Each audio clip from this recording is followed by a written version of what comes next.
Kung hindi pa namin nabalitaan sa mga tricycle driver na dumating na ang paboritong anak ng tatay, hindi pa namin malalaman na umuwi ka. Okay. At totoong nag-asawa ka naman. Duda pa kami ni Ate Glenda noon, nagawa-gawa mo lang ang kwentong yun, Oka. Ba't hindi na lang kayo kumain, Melchor at Glenda?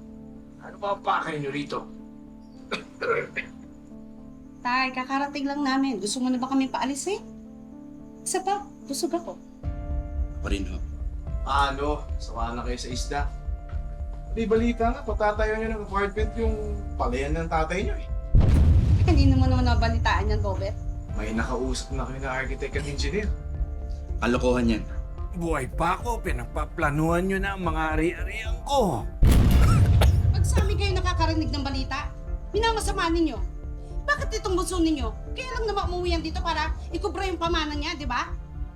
Ate Glenda, kaya po ako umuwi dito dahil namimiss ko si tatay.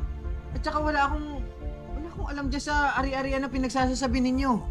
Sus, kaya mo nga sinama yung asawa mo eh. Para lalo mo makuha ang amor ni tatay. Ano, Pretty? Pretty ang pangalan mo, tama ba?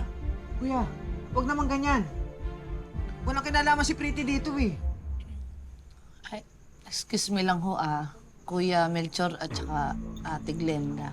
Pumunta ho kami dito ni Oka para po dalawin ng tatay niyo. Hindi po para sa kung saan.